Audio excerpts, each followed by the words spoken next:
Question is how do you derive forward rates? Now, what is forward rate? Concept derived from derivatives or forward contracts. If you were to loan me money, not now, 1 year from now, for a 1 year duration, and we agree today that this will be the rate. We are given some yields.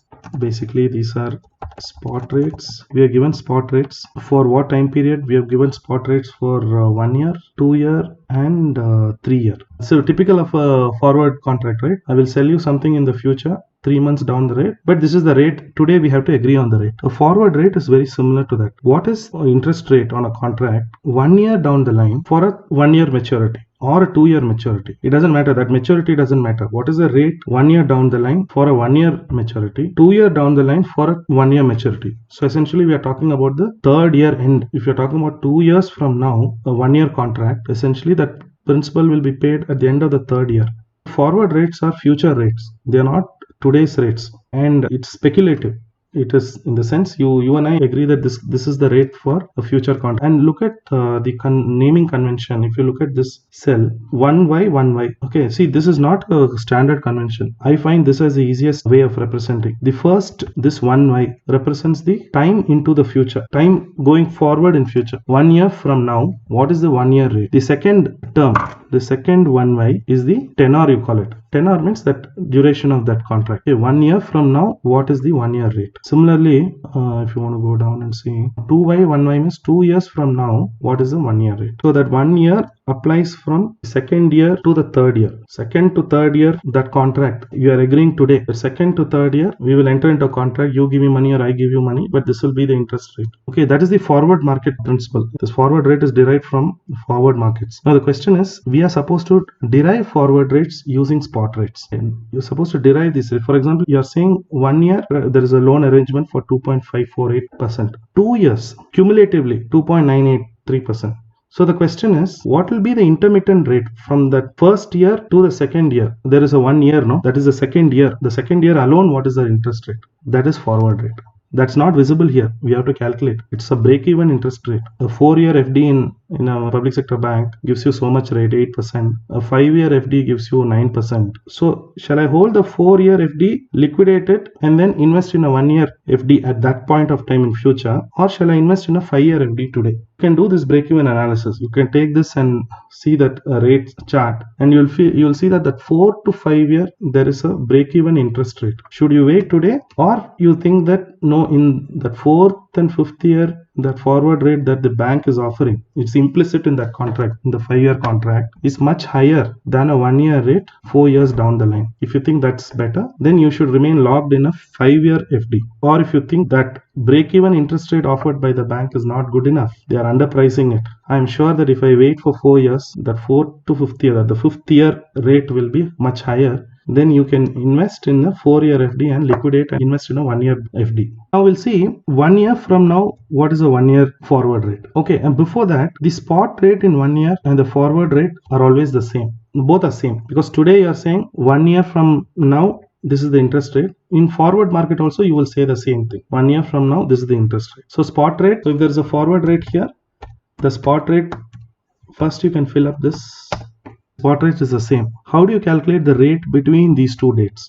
That is the first year ending, and then you take a 1-year contract. That means the second year, virtually the second year as a single year, what is the rate? So what you do is, so 1 plus this rate multiplied by A as in a missing figure is equal to the spot rate compounded for 2 years. So this is as good as saying I'll take 1 rupee, I'll invest at 2.548, which is available today, and I'll wait for 1 year and I'll invest at the 1-year forward rate. In an arbitrage free market, I should get my 2-year spot rate. Okay, will I get or not is a different thing. Question is, we are calculating the break-even. Solve for A, bring this down to the denominator, basic algebra, and annual rate you get is 1 minus this 3.548. So that's it. That's your forward rate. This is your 1-year rate 1 year from today. You see how this rate is different from 2.983. 2.983 is a spot rate for 2 years, okay, or the 2-year spot rate. But see that incremental return over this 1-year rate. This is the break-even investment rate, or this is the forward rate. This is how you get this first figure. Now, if you want to check with a bigger number, okay, it's always easy to check with 100 rupees value. You start with rupees 100, and end of 1 year you will get these first year rate 2 point this thing. You invest at forward rate, that one at the end of 1 year you get this money, right? So now I'm saying that this is the break-even rate. You invest at this rate and now you get 106.05. Or you do the alternative. You invest 100 at the spot rate for 2 years. You get the same figure. This is just for a check. Now we'll see what happens 2 years from now. What is the 1 year rate? So 1 rupee compounded for 2 years, and you had compounded for 1 more year. That's your missing figure. You will get 1 year compounded for 3 years. I told you this 3 year spot rate is always think of it as annual rate. So it's that rate is logged in today. Okay, so you compounded at 3 years. Now between 2 and 3 is our forward rate, that is the 1 year rate. So you solve it again, you get this annual rate. 2 year, that is your 2 years from now. What is the 1 year rate? You can check again. Start with rupees 100, invest today at the 2 year spot rate. 100 into multiplied by 1 plus C7, that is this 2 year rate compounded for 2 years. Then you invest 1 more year at forward rate. 2 years from now, that 1 year forward rate, the same amount, this 106 that you matures in the second year, you're putting it in for 1 more year, 108.93. Instead, if you had invested at the spot rate 100 multiplied by 1 plus C8, that is our spot rate 2.89 for 3 years. If you invest, you end up with the same figure. This calculation can be more complicated if you assume semi-annual compounding. Okay, so you can do that. It's in fact, this illustration I had made for semi-annual compounding. When you're introducing a new concept, I don't want to complicate it by semi-annual compounding, so I made this illustration with the annual compounding. Semi-annual compounding, you might find a small difference between this figure and this figure, because in semi-annual investing you're just multiplying the semi-annual YTM or spot rate by 2. When it compounds, there might be a small second level decimal place difference, but otherwise forward rates are derived like this. So what does it say? If the investor expects the 1 year rate in 2 years to be greater than 2.707%, the investor might prefer to buy the 2 year zero, that is a zero coupon bond, and reinvest the cash flow. It's natural, right? You have got the break-even rate as 2.7. That is the 2 years from now, the implied forward rate is 2.7. If your reading of the economy is such that between 2 years from now, RBI will raise rates, therefore this compensation is not enough for me, then you wait. You invest only in a 2 year zero, let it mature. We will see what happens after 2 years. Maybe you get 3%, maybe your calculations are not working out. So this is what treasury people do. They're constantly worried about future trajectory of interest rates. Anyway, so this is the calculation part. So I think sometimes you will be asked to discount or value a bond purely using forward rates. Okay, not spot rates, purely using forward rates. The answer should be the same whether you are using spot rate or forward rate, because forward rates are derived from spot rates. Only what changes only is the your formula. The compounding, the exponential formula, that only changes, nothing else changes. If this forward rate is not some new animal, it is just a derivation of your spot rate. That's what we have seen in the foregoing example. So I'll just quickly see this thing. It's a 4-year bond, 3.75% annual coupon payment that has the same risk. Okay, that means you derived this forward rate using some bonds. The question just clarifies saying that, look, you're going to value some other bond. Both these bonds are, it's good to value this with forward rate, because you have to adjust for the risk premium. So here we are not adjusting for any risk premium. Years to maturity is 4. Just make it a number. Yeah, years to maturity is 4 years, 3.75% coupon. It's an annual coupon. So 3.75, 3.75,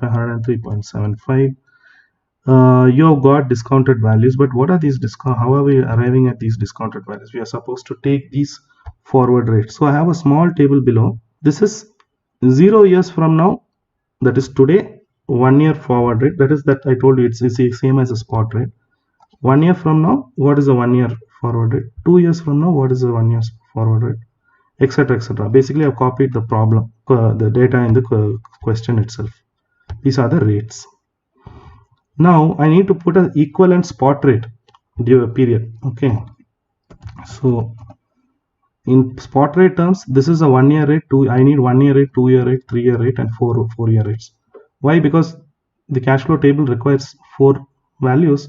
So I will put these 4 values. Now I know my spot rate is same as forward rate only for the first year, so I'll take that. Now for the second year, what I need is a combination of these two. These two merges together to give me a spot rate. So I do 1 plus this rate multiplied by 1 plus this, that is a compounding. And then since it's an annual rate, I told you spot rate is an annual rate. So this exponent is 1 by 2. 0.5 is 1 by 2. And minus 1 to get the percentage. Similarly, my 3-year spot rate is a combination of 3 forward rates. Year 1, year 2, year 3. So I do the chain linked, complete this thing, or I can take this value multiplied, compounded with this value and get this value, whichever way.